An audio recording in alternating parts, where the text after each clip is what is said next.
Welcome to Reiki Level 2, Part 1 video. And we're going to be talking about in Part 2 of letting go of expectations. We're going to do a little bit of review work and a little bit of introduction stuff for Part 2.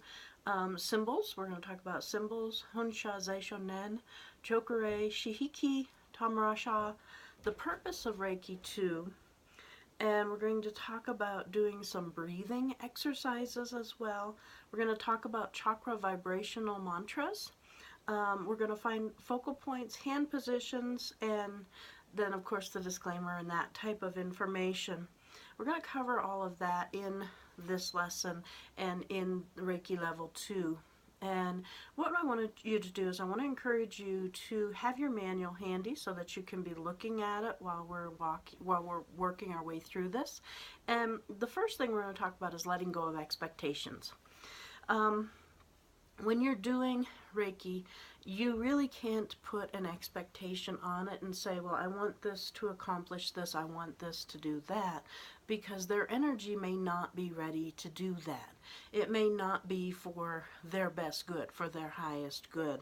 And you can't force anything with it. And Reiki, it's simply holding your hand in the position at the client and then allowing the client's energy to wake up on its own. It's not a forced situation like we talked about in Level 1. It's like you're standing at the bottom of the stairs trying to get the kids to wake up.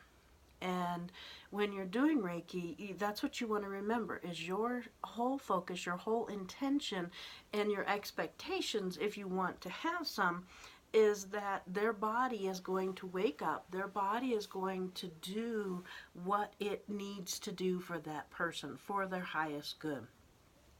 Each session is individual, and as the person is individual. You know, some people come in raring and ready to go and get it and move forward and they're on it, and then there's others who take a little bit of time, who take a little bit of work to get to that point where they are then ready, where their body is then ready to wake up and be a part.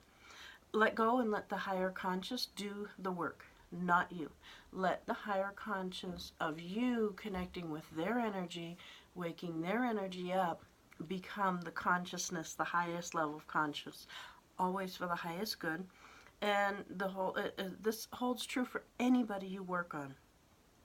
One of the ways you can do this is to bring your awareness to your breath. Begin to breathe through the nose, clear down to the tummy, filling the chest, under the collarbones, and reversing it as you go out. I also teach this in when we do a little bit more about breathing, but what this does is it helps to clear your mind, and it helps you to ground and get centered, so that when you're doing this, your expectations are not overriding what there is for their highest good, what is for them, what is going to do the best for them. When working on yourself, because that's what Reiki Level 1 really is all about, if you really caught on to that, is we're working on and for ourselves. Reiki 2 is we're taking what we're doing for ourselves and we're now being able to apply it to others. We're now being able to use the symbols. We're now being able to project it out to others, whether we're working on them here on a table, whether we're working on them at their home and they're in a distance, or, you know, kind of like sending our prayers off to them. When working on someone else, you only receive what it is that they are open to receive. Remember that it's only what they can do and what they're willing to get. Some people will have dramatic changes. Some people will go through an amazing experience. Like I said, others could take it a little bit slow and they take time to integrate the process. Each session is individual. Don't second guess yourself, because it's not up to you anyhow. It's up to the client. Just get in there, do the work, gently wake the energy, allow their energy to do what it's going to do.